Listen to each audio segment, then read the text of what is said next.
பேசுங்க மாண்பு உறுப்பினர். நல்லது, வரவேற்கிறோம். என்னன்னா இப்போ பில்லு வாங்குறதுக்கு ஒவ்வொரு அலுவலகத்துக்கும் போய் பாருங்க. மாண்புமிகு அமைச்சர் அவர்களே, நீங்க ஏதாச்சும் போலீஸ் டிபார்ட்மெண்ட் அது உங்க கையில் இருக்கு பாருங்க. நீர்வளத்துறையிலே 3% கொடுத்தா தான் பில்லுன்னு சொல்லி சொல்றாங்க. பொதுப்பணித்துறையிலே 5% நீர்வளத்துறை அமைச்சர். மாண்பு பேரத்தலைவர் அவர்களே, அவர் ஆதாரத்துடன் சொல்லணும். அது பழைய காலம். அது இந்த காலத்துல ₹1 நாங்க வாங்கணும்னா இந்த இடத்துல நாங்க எங்களை உட்கார வைக்க மாட்டார் எங்களுடைய முதலமைச்சர். அதனால ஆதாரத்துடன் அவர் சொல்லணும்ன்றதை நான் கேட்டுக்கொள்கிறேன்.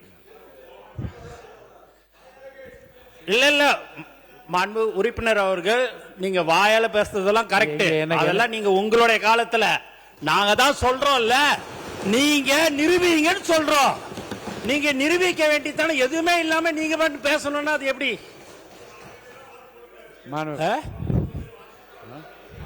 யாரு போட்டிருக்கிறா? எல்லாரும் நீ போடுறாங்க அப்படின்னாங்கன்னா நீங்க அதை அது ஆதாரத்துடன் நீங்க இருக்குதுன்னா நீங்க நிரூபிங்கன்னு தான் சொல்றோம். நீங்க எதுவுமே நீங்க என்னங்க நீங்க பில்லுக்குன்னு சொல்றீங்க, அதுக்கு இந்த மாதிரி பில்லுக்கு கொடுத்தாங்கன்னு சொல்லுங்க. அது ஏன்னா பழக தோஷமா இருந்திருக்கலாம்னு நான் நினைக்கிறேன். உறுப்பினர் ரகுபதி பேச ஆரம்பிங்க, தொடர்ந்து பேசுங்க. உங்க தோஷமா இருக்கலாம். நிதிநிலை அறிக்கை மீதும் வேளாண் அறிக்கை பேசுங்க. நீங்க நிதிநிலை அறிக்கையில தான் நீங்க சொல்லியிருக்கீங்க, மக்களின் வரிப்பணத்தில் இருந்து ஒரு பைசாவும் தொடமாட்டோம், தொட விடமாட்டோம், தொட்டால் விடமாட்டோம், இதற்கு முன் தொட்டவர்களையும் விடமாட்டோம்.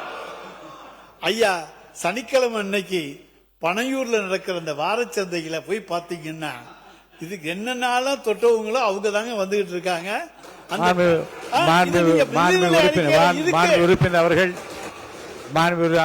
உறுப்பினர் அவர்கள் இப்போது கூறியிருக்கிற கருத்துக்கள் அவைக்கும் நீக்கப்படுகிறது. நீங்க தொடர்ந்து இல்ல சொல்ல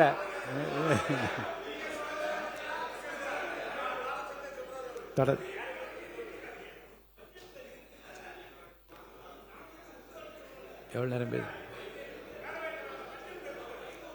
மாண்பு உறுப்பினர் ரகுமதி அவர்கள் 11:22 ஆரம்பிச்சிங்க. வேறுங்க அவை முன்னவர் வாங்க. மாண்பு பேரவைத் தலைவர் அவர்களே, மாண்பு உறுப்பினர் இங்கே பேசுகிற போது ஒன்றை சொன்னார்.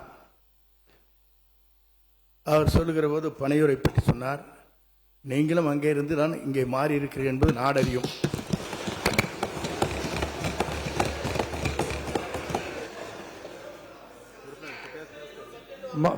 சப்ஜெக்டுக்கு வாங்க, தயவுசெய்து இங்க வாங்க. மாண்பு உறுப்பினர், நீங்க சப்ஜெக்ட் உள்ள வந்துருங்க. சப்ஜெக்ட் தானுங்க இது. நீங்க தொட்டால் விட மாட்டேன்னு சொல்றதெல்லாம் சப்ஜெக்ட் தானுங்க.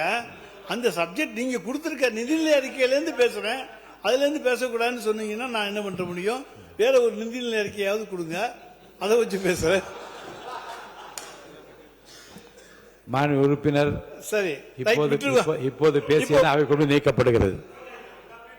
அதாவது எங்களுடைய ஆட்சி காலத்தில் எங்களுடைய தலைவர் முத்துவேல் கருணாநிதி ஸ்டாலின் அவர்கள் சாலை விபத்திலே இறந்தவர்களுக்கு உடனடியாக வைத்தியம் பார்த்து காப்பாற்ற வேண்டும். இறந்தவர்கள சாலை விபத்தில் காயமடைந்தவர்களை, ஏன்னா அதுக்கு முன்னால யாரும் கவனிக்க மாட்டாங்க.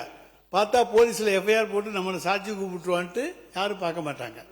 எனவே 48 மணி நேரத்துக்குள்ள இன்னுயிர் காப்போம் 48 நம்மை காக்கும் 48 என்கின்ற திட்டத்தை கொண்டு வந்து உடனடியாக அவர்களை மருத்துவமனையிலே கொண்டு போய் சேர்த்து அவர்களுக்கு 2 லட்சம் ரூபாய் வரைக்கும், அவர் ராஜஸ்தான்காரனா, கேரளாக்காரங்களா, அல்லது கர்நாடகாக்காரங்களா, அல்லது எந்த மாநிலத்தை சேர்ந்தவங்க அப்படி என்றெல்லாம் பார்க்கவில்லை. உயிரை காப்பாற்ற வேண்டும். தமிழ்நாட்டிலே விபத்தினாலே ஒரு உயிர் போகக்கூடாது என்கின்ற அந்த சீரிய நோக்கத்தோடு 2 லட்சம் ரூபாயை உடனடியாக, நீ யார் பணத்தையும் யாரையும் எதிர்பார்க்க வேண்டாம். அந்த காயம்பட்டவனுடைய தாய் வருகிறாரா, தந்தை வருகிறாரா, மகன் வருகிறாரா, மகள் வருகிறாரா பார்க்க வேண்டாம். நீ உடனடியாக அவர்களுக்கான வைத்தியத்தை செய், அதற்கான பணத்தை இந்த அரசு தரும் என்று தந்தவர் எங்களுடைய மாண்புமிகு முத்துவேல் கருணாநிதி ஸ்டாலின். இன்னைக்கு அந்த திட்டத்தை பத்தி இதில் எதுவும் காணும்.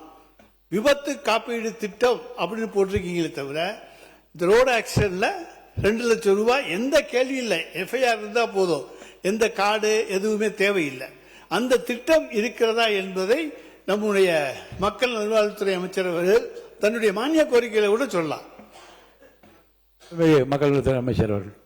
மாண்புமிகு பேரவைத் தலைவர் அவர்களே, மாண்புமிகு உறுப்பினர் குறிப்பிட்ட அந்த NK48 என்ற திட்டம் கண்டிப்பாக இந்த ஆட்சியிலும் தொடர்ந்து கொண்டுதான் இருக்கிறது. இந்த கடந்த 90 நாட்கள்ல பல உயிர்கள் இந்த திட்டத்தின் மூலமாக காப்பாற்றப்பட்டிருக்கிறார்கள் என்பதையும் நான் தெரிவித்துக் கொள்கிறேன்.